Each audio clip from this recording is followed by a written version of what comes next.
मी माझ्या घरी जेव्हाही ही भाजी बनवते ना, तर माझी मुलं म्हणतात, "आई पुन्हा एकदा नक्की बनवशील." इतकी चविष्ट ही भाजी लागते. याची विशेषतः म्हणजे हॉटेलमध्ये आपण जशी अगदी क्रीमी मलईदार भाजी खातो, तशीच ही भाजी लागते. त्यामुळे मुलांना व घरच्या मोठ्यांना सुद्धा ही भाजी खूप आवडते. ही भाजी बघून तर तुमच्या लक्षात आलं असेलच, की आज मी कोणती भाजी बनवणार आहे. आणि हो, तुम्ही जर ओळखलं असेल, तर सर्वात प्रथम कोण कमेंट करून मला सांगेल, ते सुद्धा आज मी बघणार आहे. चला तर मग झटपट ही चविष्ट भाजी बनवायला सुरुवात करूया.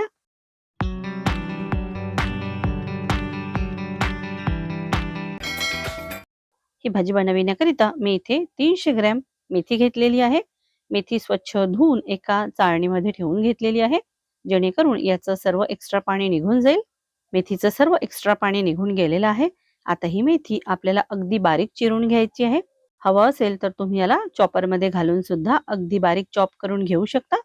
बघा अगदी झटपट मी सर्व मेथी छान बारीक चिरून घेतलेली आहे.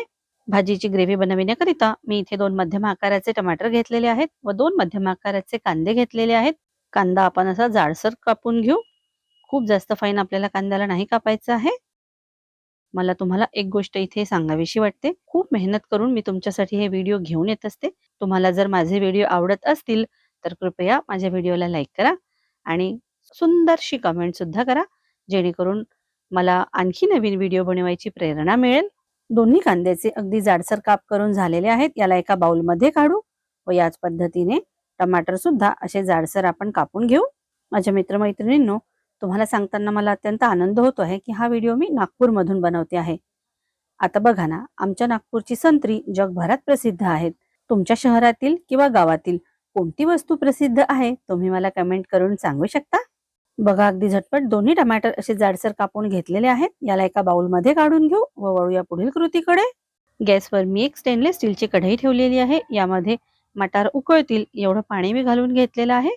मी 1 वाटी ताजे मटार घेतलेले आहेत. मटार स्वच्छ धुवून घेतलेले आहेत. आता हे मटार आपल्याला थोडे मऊ होईपर्यंत उकळून घ्यायचे आहेत. अगदी 2 ते 3 मिनिटे उकळल्यानंतर तुम्ही बघू शकता आता हे मटार छान मऊ झालेले आहेत. बोटाने असे छान चटकन फुटत आहेत. याचा अर्थ आहे की हे छान शिजलेले आहेत. याला आपण एका बाउलमध्ये काढून घेऊ व याच गरम पाण्यामध्ये आता आपण बारीक चिरून ठेवलेली मेथी घालू आणि मीडियम फ्लेमवर याला 1 ते 2 मिनिटांकरिता आपल्याला ब्लांच करून घ्यायचं आहे. यामुळे काय होतं की मेथीचा कडवटपणा निघून जातो, तसेच भाजीचा रंग सुद्धा खूप सुरेख येतो. जर तुम्हाला अशी ब्लांच केलेली मेथी भाजीमध्ये आवडत नसेल, तर तुम्ही काय करा, मेथी स्वच्छ धुवून घ्या, बारीक चिरून घ्या व कढईत थोडंसं तूप किंवा बटर घालून किंवा अगदी तेल घालून सुद्धा मेथी हलकीशी सौते करून नंतर भाजीमध्ये वापरू शकता. 1 ते 2 मिनिटे पूर्ण झालेली आहेत. तुम्ही बघू शकता मेथी छान ब्लांच झालेली आहे. रंग सुद्धा खूप सुरेख आलेला आहे. आता आपण ही मेथी एका गाळणीमध्ये काढून घेऊ व याचं सर्व एक्स्ट्रा पाणी निघून जाऊ देऊ. चला आता भाजीकरिता काही मसाले परतून घेऊया. मी गॅसवर एक कढई ठेवलेली आहे. यामध्ये 1 चमचा तेल घातलेला आहे. तेल छान तापायला ठेवलेलं आहे. यामध्ये आता एक छोटासा कलमीचा तुकडा आपण घालू, थोडीशी जावित्री घालू, एक मोठी वेलची आपल्याला घालायची आहे. ती थोडीशी तडकवून आपण घालू, जेणेकरून तेलात ती फुटणार नाही व यामध्ये एक लहान वेलची सुद्धा घालू. आता इथे मी 7 ते 8 काजू घालणार आहे. पण काजू भाजीत घालण्यापूर्वी एक काळजी घ्या. काजू याप्रमाणे तोडून बघा. कधी-कधी काय होतं काजू वरून खूप छान दिसतात, पण आतमधून त्याला किडा वगैरे लागलेला असतो. असं होऊ नये म्हणून काजू तोडूनच मग भाजीत घाला. मी इथे 7 ते 8 काजू तेलामध्ये घातलेले आहेत. याचबरोबर तुम्ही थोड्याशा भोपळ्याच्या बिया सुद्धा यामध्ये घालू शकता. आता यामध्ये 1 मोठा चमचा खसखस घालायचा आहे. आपण जो चिरून ठेवलेला आहे कांदा व टोमॅटो ते सुद्धा यामध्ये घालायचं आहे. टमाटर लवकर मऊ होण्याकरिता आपण काय करू, यामध्ये पाव चमचा मीठ घालू व याला छान मिक्स करून घेऊ. अगदी 1 ते 2 मिनिटातच तुम्ही बघू शकता आता हा कांदा हलकासा असा ट्रान्सपरंट दिसतो आहे.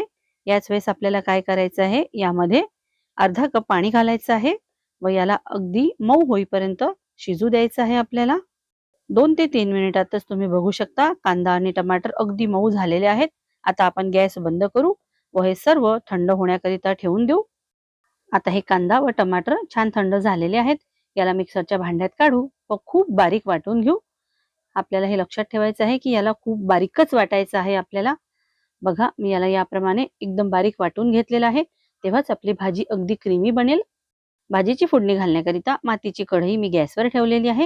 ही कढई आज पहिल्यांदाच मी वापरत आहे. यामध्ये 2 ते 3 मोठे चमचे तेल घातलेलं आहे.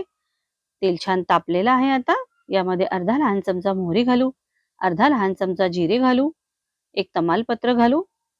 जिरे आणि मोहरी छान तडतडलेली आहे. आता यामध्ये 1 चमचा आल्या लसणाची पेस्ट मी घातलेली आहे. आता मध्यम आचेवर ही आल्या लसणाची पेस्ट आपल्याला 1 मिनिटाकरिता परतून घ्यायची आहे. 1 मिनिट पूर्ण झालेला आहे. आल्या लसणाची पेस्ट आता थोडीशी परतल्या गेलेली आहे. यामध्ये आता जे आपण वाटण तयार करून ठेवलेलं आहे ते वाटण घालू. गॅसची फ्लेम आपल्याला मीडियम ठेवायची आहे आणि हे वाटण आपल्याला छान कडेने तेल सुटेपर्यंत मध्यम आचेवर छान परतून घ्यायचं आहे. 3 ते 4 मिनिटांनंतर तुम्ही बघू शकता आता हे वाटण छान परतलं गेलेलं आहे. यात असे बबल्स निघत आहेत आणि कडेने तेल सुद्धा निघायला सुरुवात झालेली आहे. याच वेळेस यामध्ये आता आपण मसाले घालू. 1 चमचा लाल मिरचीची पूड घालू, पाव चमचा हळद घालू, पाव चमचा धणे पावडर घालायचं आहे, अर्धा चमचा मीठ घालू, 1 चमचा साजूक तूप घालू. तुपाऐवजी बटर सुद्धा तुम्ही घालू शकता. याने भाजीची चव खूप छान येते. आणि हो, तिखट तुम्ही तुमच्या चवीप्रमाणे कमी किंवा जास्त घेऊ शकता. सर्व जिन्नस व्यवस्थित मिक्स करून घेऊ आणि आता यामध्ये आपण वाफवून ठेवलेली मटार घालू, ब्लांच केलेली मेथी घालू. आता याला छान असं मिक्स करून 1 ते 2 मिनिटांकरिता झाकण न ठेवताच आपल्याला शिजवून घ्यायचं आहे. 1 ते 2 मिनिटे पूर्ण झालेली आहेत.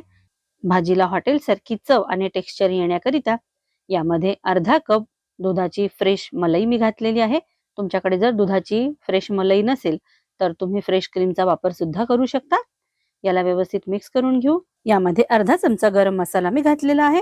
हा गरम मसाला मी घरीच बनवलेला आहे. तुम्हाला जर याची रेसिपी हवी असेल तर मला कमेंट करून नक्की सांगा.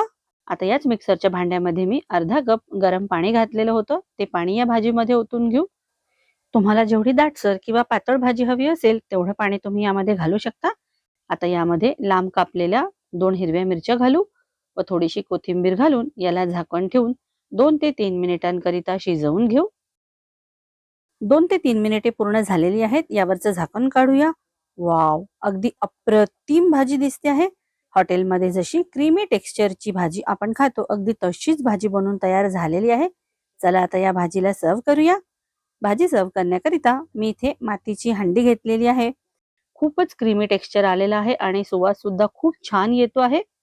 आता यावर आपण थोड्याशा हिरव्या मिरच्या, कोथिंबीर आणि फ्रेश क्रीमनी याला गार्निश करू. तुम्हाला आवडत असेल तर गार्निश करा किंवा असं सुद्धा तुम्ही याला सर्व करू शकता.